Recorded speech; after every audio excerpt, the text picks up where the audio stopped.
I'm Shannon Martin. Tonight, the heartbreaking new details we've learned about the 8 people who drowned after a boat capsized along the Ontario-Quebec border, including 2 children. Something you don't expect that happens in the community. Like, it's something that's not normal, like to have so many deaths from the river.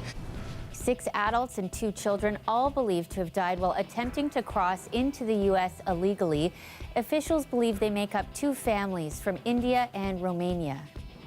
I usually don't have much left at the end of the month, right, if anything. Ontario is boosting minimum wage. The province says nearly 1 million workers will soon benefit from bigger paychecks, but how far does that really go? We'll take a closer look. As a young person, it's hard to just afford anything. So this is just like one of those things that's piling on top of that. A new tax on booze kicks in today. Not as steep as initially pitched. Still, you can expect to see prices likely climb on your favorite beer and wine. This is CBC Saturday News.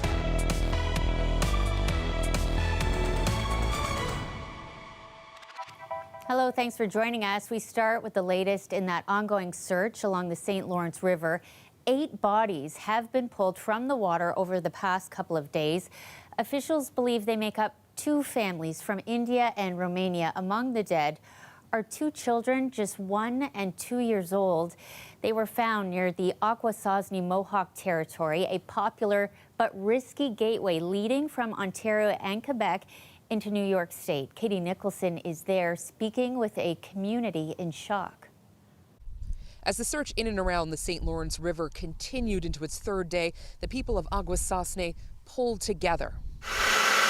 Like Val Gray, whose cafe made breakfast for the recovery teams.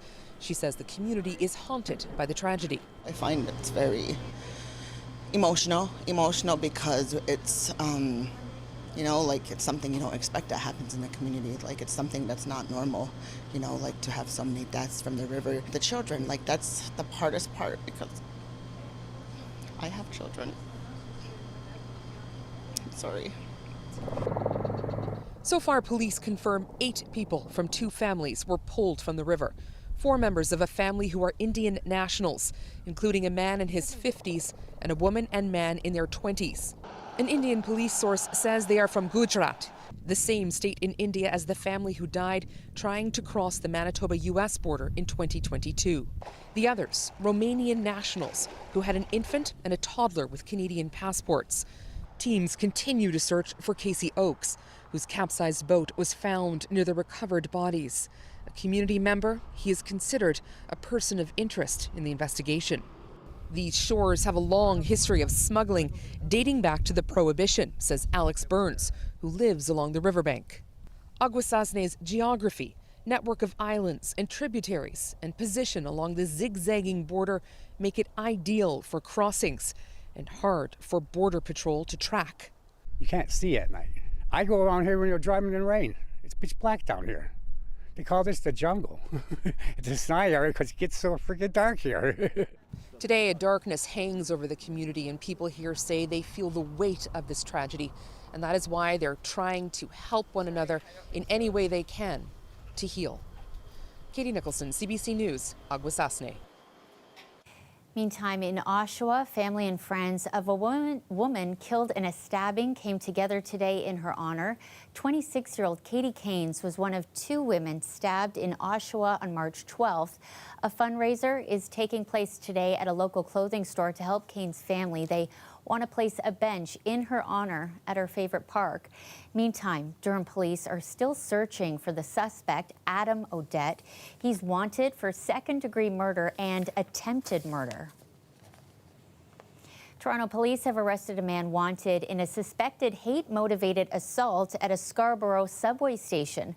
Police say they were called to Kennedy Station around 10 a.m. yesterday after reports of a man with a sharp object chasing people. Investigators say the suspect was also allegedly yelling racial slurs. He's now facing several charges, among them uttering threats and assault with a weapon.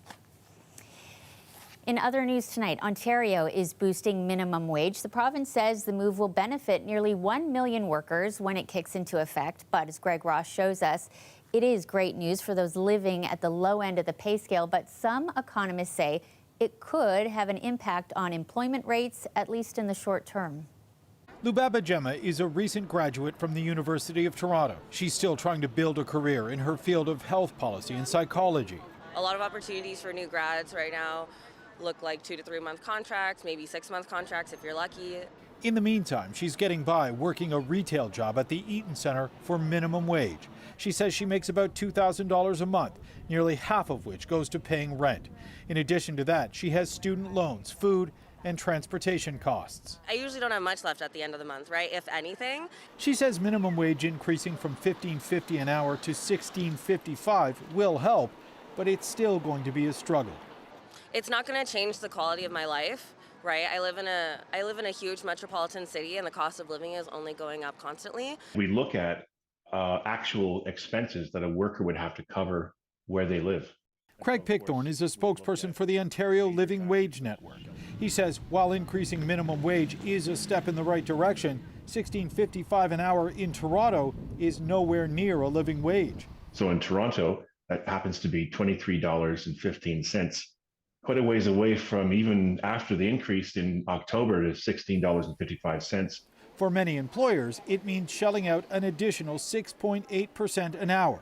This economist says for some small business owners, that may not be an option. I think there will be some unfortunate consequences and byproducts as a result of this. Employers may make some changes. Perhaps they may hold off on hiring because unfortunately revenues aren't necessarily increasing by that same degree. He says many employers are also struggling to keep up because of rising inflation and may consider moving in a new direction. I think a lot of businesses are looking at implementing other solutions to actually battle this inflation problem that we're facing, things like technology and artificial intelligence. The minimum wage increase goes into effect on October 1st. The province says for a full-time worker, this will mean an annual increase of about $2,200. Greg Ross, CBC News, Toronto. Minimum wage going up will no doubt help some, but at the same time, we know the government is battling inflation. Peter Armstrong explains what it could all mean for your wallet in today's economy. So look, any change to a minimum wage is good news. Remember, 2/3 of Canadians make less than $46,000 a year. The most common job in this country is retail sales. So changes like this have real impact, specifically at the bottom end, at the lower income end of the income spectrum. Now, will that change much at that bottom end, especially when you factor in something like inflation? Remember, inflation eats away at your purchasing power. So inflation peaked in the summer at 8.1%. If your wages were going up by 2 or 3 or 4%, it's not just that they're not keeping up, they're actually going down. Real wages in that scenario would have been minus 4% because inflation is taking all that away. And that's the thing to remember here. And that's why the fight against inflation is so insidious. And it's so important that you see movements like this. You know, 15.50 to 16.55 is the move we're going to see, and that's good. That will help people. But the price of groceries is up by 10.6%. Rents are up. Everything is up. And just being able to sort of sustain those cost increases is incredibly difficult, especially, as I say, at that lower end of the income spectrum. Peter Armstrong, CBC News, Toronto. A longtime member of the Ontario NDP is off the job pending an investigation after an allegation of workplace misconduct. Michael Mantha was first elected back in 2011, representing the northern riding of Algoma-Manitoulin. NDP leader Merritt Stiles didn't give many details. She says in order to protect the privacy of the complainant, a third party is now leading the investigation. The temperature is certainly up this weekend. It might have you thinking about having drinks on a patio, but also going up is the tax on alcohol. Patrick Swadden shows us it's not as much as was originally proposed, but it's still leaving many businesses who sell booze concerned. It's not an April Fool's joke. Starting today, booze really is going to be more expensive. News to many at the TO Food and Drink Fest. As a young person, it's hard to just afford anything. So this is just like one of those things that's piling on top. Honestly, we've kind of cut down on drinking alcohol big time in the last little while.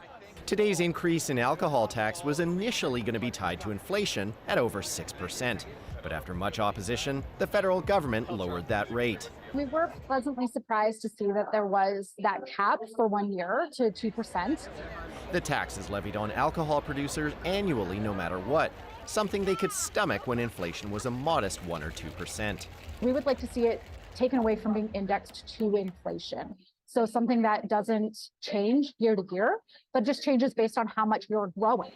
And that idea is key for Ontario's breweries and wineries, who haven't had an easy time during the pandemic. Wineries in Ontario in general, are razor-thin margins. Getting taxed heavily and more makes it really difficult to survive your lean years, and that's why so many wineries just fizzle out after a few years, realistically.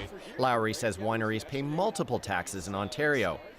While the alcohol tax isn't paid directly at the pump, ultimately it comes down to the consumer. A lot of that tax is going to get passed on to them. The 2% cap is just for this year, temporary relief for many, but next year, if nothing is done, it could end up being 5% again. The Canadian Taxpayers Federation says over half of what consumers pay when they pick up their preferred liquor is tax, and their solution is simple. Scrap the tax hike, scrap the escalator tax. Small businesses are tapped out, the restaurants are tapped out, breweries are tapped out. That may not happen, leaving one option for saving cash. I just don't even notice it because I just try to stay home as much as possible and drink there. Patrick Swan, CBC News, Toronto.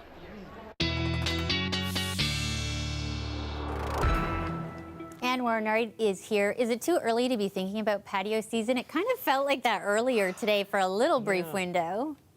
I would agree, and I think many people are aching for that. Yeah. Before you indulge in a beverage of a sociable nature, we have to remember the other side of that coin, Shannon, was we had intense thunderstorms, especially to the southwestern portions of the province. Let me show you something here. This is incredible. These are the lightning strikes late Friday night into early this morning. Hundreds and hundreds of strikes. It's no surprise that there are some power outages, reports of trees down, maybe a microburst south of London in the St. Thomas area. The good news is it's starting to wane. The energy is now moving off to the east, or we're losing some of that oomph. But the temperature story here, it's the clash of the air masses. In Toronto, it felt over 25 degrees warmer than it did in Sudbury when you factor in the wind chill. Right now, -3 in Sudbury and sitting at +4 in Toronto, but we peaked at 14 degrees.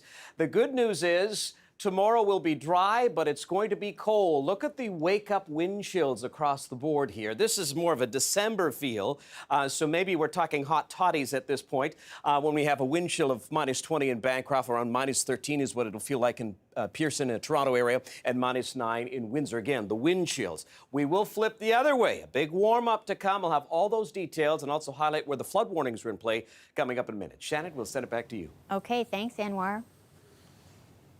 To the U.S. next, where Donald Trump is expected to surrender to authorities in New York on Tuesday. He is the first U.S. president to face criminal charges. Journalist Nick Harper is in Florida, close to Trump's residence, and has this update. Well, we're hearing that this weekend is all about a mixture of business and pleasure, that the president is laser focused on what he'll have to do on Tuesday and that he is huddling with his lawyers, working out strategy. But there was also a suggestion that he was trying to fit in some rounds of golf and dinner with friends. We do know that it is a time when he will be getting together with his lawyers to speak about how they want to mark out the next couple of days. His lawyers have been speaking, giving interviews. They say that he intends to aggressively fight the charges, and not just the charges themselves, but also the legal viability of those charges. Because they say that whatever the charges are, and we still don't know them, we'll find those out on Tuesday when they're read in the courtroom when Donald Trump is present. They say that those charges will be baseless and that they are really the Democrats trying to rubbish his campaign ahead of next year's election. They're trying to undermine it and make sure that he isn't in the White House again. That is their tactic, that is their strategy, and likely what they will say when they get to trial, because they're also saying a trial is expected. A not guilty plea is what Donald Trump intends to enter when he's in the courtroom. He doesn't intend to enter a plea deal. He intends to take this all the way to trial. Environmental and Indigenous advocates coming together today outside of the Royal Bank in downtown Toronto. They're calling out the bank for funding fossil fuel projects. Canada set a goal of decreasing our national emissions by 40 to 45%, and RBC is heading us in exactly the wrong direction. They're facilitating the increase in emissions and pollution at a time when we are facing climate disasters from coast to coast, and it's time to scale down financing of fossil fuel companies, not scale it up. They are not creating thriving, sustainable situations, and they are going in and completely disrespecting Indigenous peoples all over the world with supporting projects that lack free, prior, and informed consent. The protests are part of a nationwide movement called Fossil Fuels Day, with people taking part in 40 places across the country. According to a global report put together by 7 climate advocacy organizations, RBC ranks as the 5th largest funder of fossil fuels in the world and the biggest in Canada.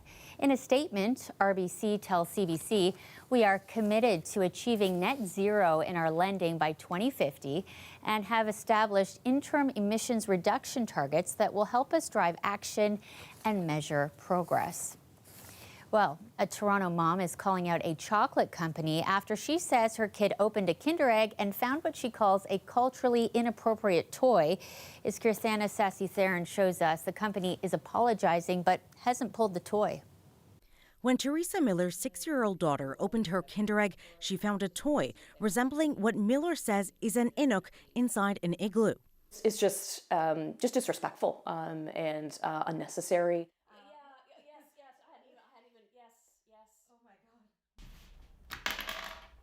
We immediately had a conversation about how it's not appropriate. We don't use people's cultures as toys. While Miller, who is not Indigenous, was able to use the opportunity as a teaching moment, she says in this day and age, she didn't think she'd have to. I'd hoped we were beyond this, to be honest. My bigger concern is Inuit children opening this. When Miller reached out to Ferrero Rocher, the company that makes the egg, they stated that the toy was not supposed to depict any specific culture, except there's only one culture, as far as I'm aware, that make igloos. It's absolutely an Inuit toy. Like, they are an Inuk in an igloo. There's no doubt about that.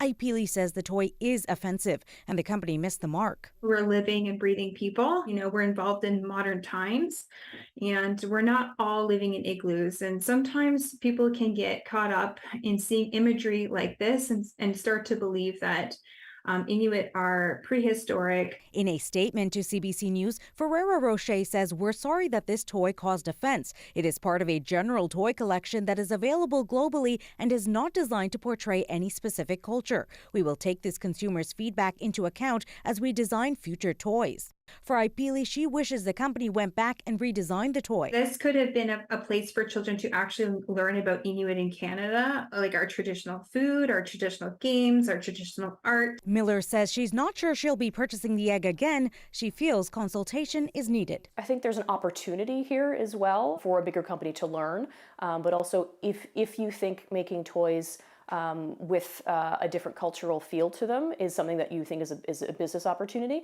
then contact those cultures yourself. Kirtana Sassy-Theron, CBC News, Toronto. York University is hosting a science fair for elementary and high school students in York Region. More than 100 youngsters are presenting their projects and competing for medals. Those who earn top scores will go on to compete at the Canada-wide Science Fair. We are at the York Region Science and Technology Fair, York University.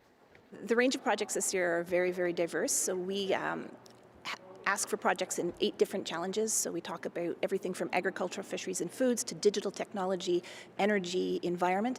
This is our rock solid solution. It's an environmentally friendly way to de-ice roads using the thermal properties of rocks. So basically after a snowstorm or during the snowstorm, you'd have like a salt truck that would distribute the sand on top of the snow to melt that ice.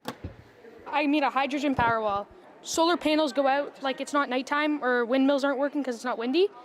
This will kick on and it'll convert the hydrogen and oxygen into electricity, and it will come out this way to power dishwashers, lights, anything. So our project is about revolutionizing electricity generation using tribal electric generators. Have you ever been urgently needed your phone only to find out it was dead? Then you would think to yourself, I wish there was a method in which I could charge my phone by just moving. Tribal electric nanogenerators are a relatively new and underutilized piece of technology that can make this dream a reality.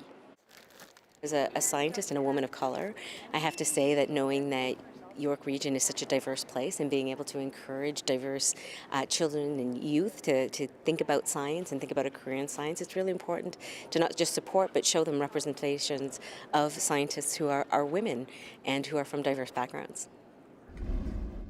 Good luck to everybody. Well, here's Elmira, where the Maple Syrup Festival is taking place for the first time in 3 years.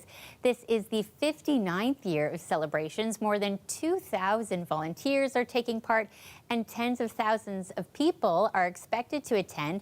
You can expect a big breakfast, live music, family-friendly activities, and of course, those famous pancakes.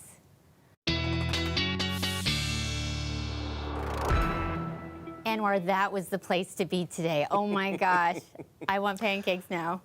You know, you could probably give me an IV drip of maple syrup. I just can't get enough. Yeah, no kidding. What a real treat for sure.